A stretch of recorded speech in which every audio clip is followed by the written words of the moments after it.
Welcome Keyforgers. Today we are going to be talking about Alliance. I know this is a subject that many Keyforge players had strong feelings about when it was announced. I myself did a video on it. There was pros and cons to the initial tournament formats they first released. Thankfully they listened to our feedback and they did change them. I've had an opportunity over the past almost a year now to play Alliance. I must say that I love Sealed Alliance more than Archon Alliance. Getting between 2-3 sealed decks and building a deck, I don't mind that. Archon Alliance, I've seen some of the decks out there, I've played against some of the decks out there, and wow, it's tough. People are getting better and better. It has reawakened the second-hand market for Keyforge decks as well, because everyone's going back looking through their old decks that weren't really viable at a tournament level or a competitive level for Archon, and there might be one house that is extremely well powered that's stuck in a Worlds Collide Brobnar deck. So they've pulled it out and they're able to make quite a competitive deck. The deck I'm going to show you today is my first attempt at building an alliance. I took it to the store championships at D20 in Watford and I came second, which was surprising to me. I chose to go with Worlds Collide. I've got the 3 decks here. We have Chancellor, Timestar, the Preeminent Rebel, Yosef, Madame Polaris, Sellers, and Pierce the Flammable. None of them on their own are, I would say, competitive decks. One of them's quite good. The other two, they would be okay if you drew them in a sealed, but nothing to write home about. But with the houses that I've taken out, I've made a pretty decent deck which annoyed a lot of people and will probably get a certain card restricted again, because it does contain a card that was unrestricted this year. I'll go through the deck, then we'll go through a breakdown as usual, and I'll tell you a little bit about how it plays. We are starting out with the Saurian pod from Chancellor Timestar, the Preeminent Rebel. And this is Ancient Power. It's an action. You get an amber when you play it. Play, ward each friendly creature with amber on it. Axiom of Grisk is an action. Play, ward a creature. Destroy each creature with no amber on it. Gain 2 chains.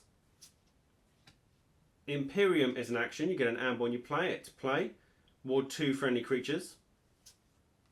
Phalanx Strike is an action. You get an amber when you play it. Play, choose a creature, deal 1 damage to it for each friendly creature.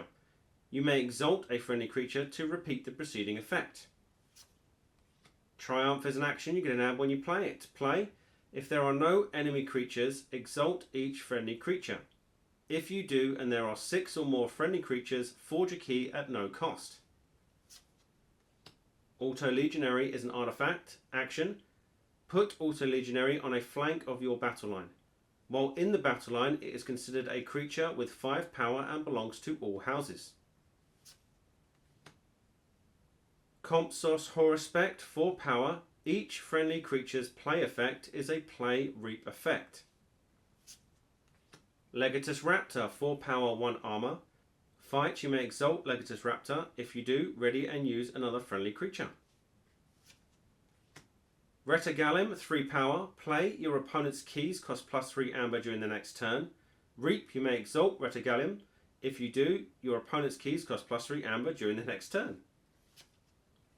Tharo Centurion, 6 power, 1 armor. Play, fight, capture 1. A second Tharo Centurion. Tricerian Legionary, 5 power, 1 armor with taunt. Play, ward a friendly creature. That is the Saurian pod. Here is the Star Alliance. Quintrino Flux is an action. Play, choose a friendly creature and an enemy creature. Destroy the chosen creatures and each creature with the same power as either of the chosen creatures. Com Officer Kirby, 3 power. Play, fight, reap. You may play a non-Star Alliance artifact, upgrade or action card this turn. Information Officer Grey, 4 power. Play, fight, reap. You may reveal a non-Star Alliance card from your hand. If you do, archive it. Medic Ingram, 3 power. Play, fight, reap. You may heal 3 damage from my creature and ward it. A second Medic Ingram. Navigator Ally, 3 power, play, fight, reap. Look at the top 3 cards of your deck and put them back in any order. A second Navigator Ally. Science Officer Morpheus, 2 power, 1 armor. After you play a creature with a play effect, trigger its play effect an additional time. A second Science Officer Morpheus and a third Science Officer Morpheus. Amber Tracker, 4 power. Deal 2 damage to each enemy creature with amber on it. This damage cannot be prevented by armor. Disruption Field is an upgrade. You get an amber when you play it. Your opponent's keys cost +1 amber for each disruption counter on Disruption Field. This creature gains fight, reap, put a disruption counter on Disruption Field. And lastly, on to Dis. Binding Irons is an action. Play. Your opponent gains 3 chains. Bornet's Touch is an action. You get an amber when you play it. Play. Reveal the top 5 cards of a player's deck. Purge a card revealed this way. Shuffle the other revealed cards into that deck. Draining Touch is an action. Play. Destroy a creature with no amber on it. Exhume is an action. You get an amber when you play it. Play. Choose a creature in your discard pile. You may play that creature as if it belonged to the active house and was in your hand. A second Exhume. Festering Touch is an action. You get an amber when you play it. Play. Choose up to 2 creatures. Deal 1 damage to each chosen creature. If that creature was already damaged, deal 3 damage instead.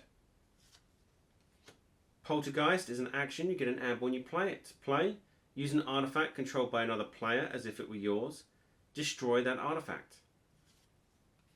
Obsidian Forge is an artifact. You get an amber when you play it. Action. Sacrifice any number of friendly creatures. Then you may forge a key at +6 current cost, reduced by 1 amber for each creature sacrificed this way. If you do, destroy Obsidian Forge. Eon the Fringes, 1 power elusive. During your turn, after you discard a discard from your hand, you may purge a discard from a discard pile. If you do, steal 1 amber. In Furnace, 4 power. Play, purge up to 2 cards from a discard pile. Your opponent loses amber equal to the total amber bonus of the purged cards. A second in Furnace. Rock Grub, 1 power. Play, your opponent loses 1 amber. Reap, archive Rock Grub. And there we have it. Let's take a little bit of a deeper dive into the deck. The breakdown for this deck was 13 actions, 20 creatures, 2 artifacts and 1 upgrade. There were 11 printed amber on cards in this deck. We're going to start out with Amber Control. Star Alliance, we had that Disruption Field. The upgrade where after fight, after reap, you put a disruption counter on it, and your opponent's keys cost +1 for each disruption counter on it. Now we do have multiple ways of protecting any creature in this deck. This can be quite a lifesaver because we don't really have any scaling amber control or hard steel in this deck. What we do have in Saurion is a Reta Galim. Play, your opponent's keys cost +3 during your next turn. Reap effect if you can exalt it for the same effect. We have 2 Thera Centurion, which when they're played and when they fight, they capture 1 amber. Now I'm just going to put these to the side because these are play effects, so we'll come back to those in a sec. In Dis we have Rock Grub. 1 power, play, your opponent loses 1. Reap, you archive it so you can recur it. Eon the Fringe. Or Eon the Fringes, sorry, there's an S on the end there. 1 power elusive. During your turn, after you discard a discard from your hand, you may purge a discard from a discard pile. If you do, steal 1. This is in here, or this is helpful if your opponent is also playing Dis, because you purge their cards rather than your own. There are a few we might want to purge in our deck. Binding Irons is quite nice to get rid of. Festering Touch sometimes, but most of the time it's there to take discards out of your opponent's discard pile. And then we have Infernus. Now I know this card gets a lot of hate. I hate it. When I play it, I love it. But when it's played against me, I hate it. It is now a restricted card. Now, it's the only restricted card in this deck, otherwise this deck would no longer be legal. You play it, you purge up to 2 cards from a discard pile, yours or your opponent's, and then your opponent loses amber equal to the total amber bonus of the purged cards. Now, like I said, we only have 11 amber in this deck. To do it on our deck, not that effective because they're all single pips.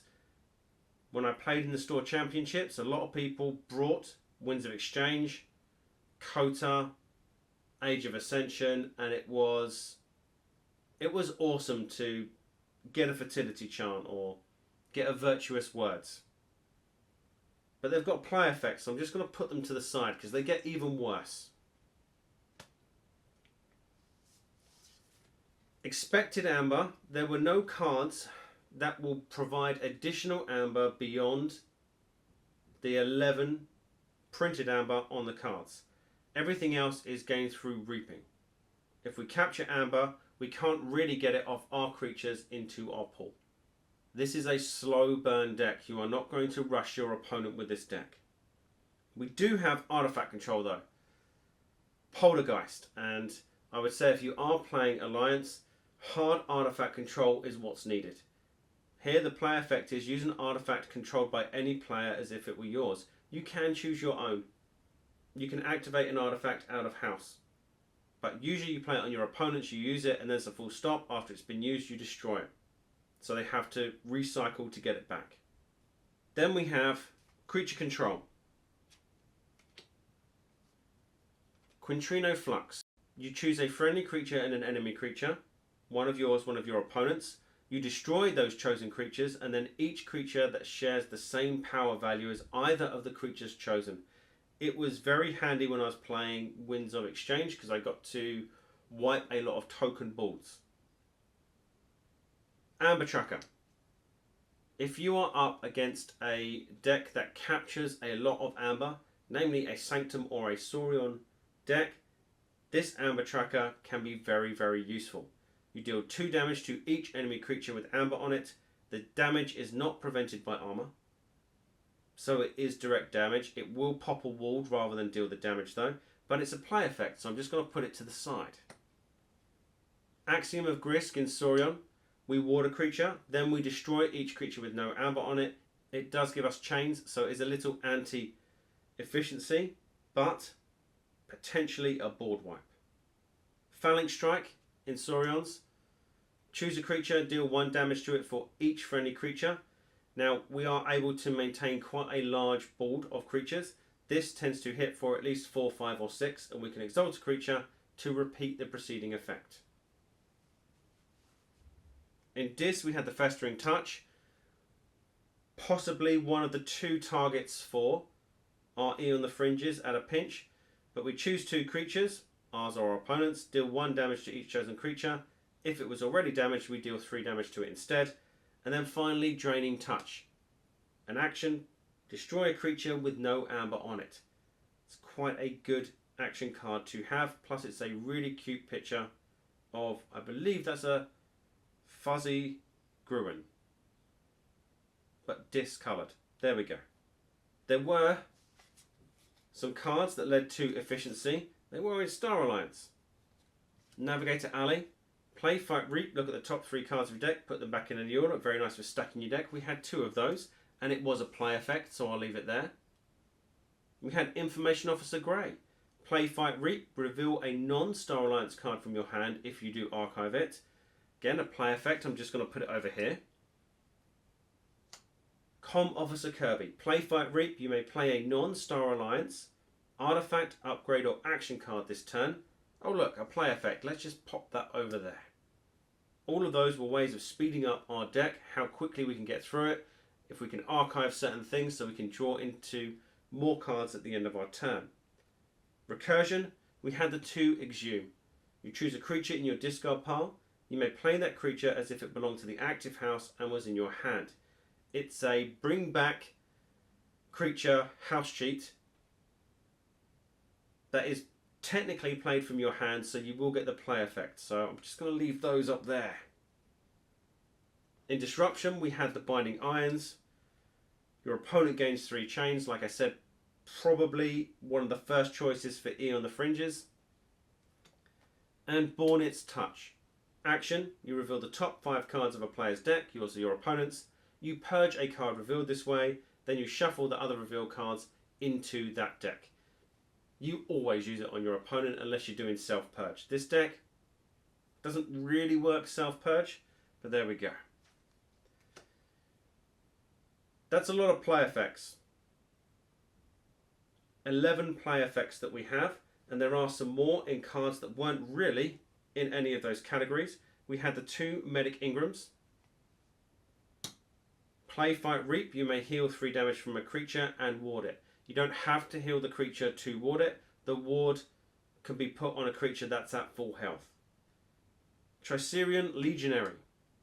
Taunt, 5 power, 1 armor, play, ward a friendly creature. Nice play effect. We had Legatus Raptor in Saurian. 4 power, 1 armor with a fight effect of exalting it, and if you do, you can ready and use another friendly creature. That's an out of turn cheat. Auto Legionary, our other artifact. We can make it a creature, put it in our battle line. It has 5 power and it belongs to all houses. We had some protection as well. We had Ancient Power to ward each friendly creature with amber on it. And we had Imperium to ward 2 friendly creatures. So our battle line, if we get it set up, is very, very sturdy and is very hard to take off the board.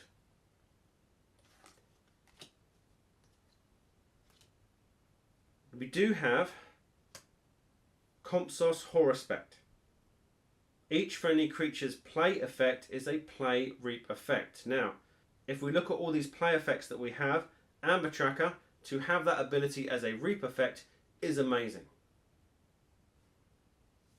Infernus, to have that ability as a reap effect, insane. If we choose Rock Grub, we will reap, we'll do the play effect of your opponent loses 1 amber, and then we'll do the reap effect of Archive Rock Grub, because you get to choose which order your reap effects trigger in. Retigalum, you will do both the play and the reap effect, so you will exalt it, but your opponent's keys will cost +6. And Theros Centurion can now reap to capture 1 amber. And the same is for all of these creatures. Information Officer Grey, Com Officer Kirby, Medic Ingram, Navigator Ali, Tricerion Legionary. Being able to reap and activate a play effects are usually quite good. It's a huge bonus to this deck. And it works really well with the 3 Science Officer Morpheus. Passive effect, now this is the card that got unrestricted. After you play a creature with a play effect, trigger its play effect an additional time. Amber Tracker will deal 8 damage to each enemy creature, 2 at a time. Tricerion Legionary will ward 4 creatures. Medic Ingram will heal and ward 4 creatures. Com Officer Kirby will allow you to play 4 out of house cards. Information Officer Grey will allow you to reveal and archive 4 non-Star Alliance cards. You want these Science Officer Morpheus warded. You want them on the board. They're fantastic. If they're in play, you can exhume them back, or if people have taken off your play effects, exhume your play effects back when you have Science Officer Morpheus on the board. It was extremely frustrating for my opponents to play against. Once I'd purged, I think it was 24 cards from an opponent's deck, they were like, yeah, GG, I can't win anymore. I can understand why they restricted Infernus, and I can almost understand why they de-restricted Science Officer Morpheus. But there is one other card that I wanted for this deck, and that was a Maverick Restringuntus in Dis. Because if I have 2 Science Officer Morpheus on the board, I can activate that Restringuntus play effect 3 times, effectively locking my opponent out for the entire game. Pretty much a GG. There are only 40 decks with a Maverick Restringuntus. I know one person who has one, and they know what I want to do with it, so they're not going to let me have it. There was one for sale that I missed.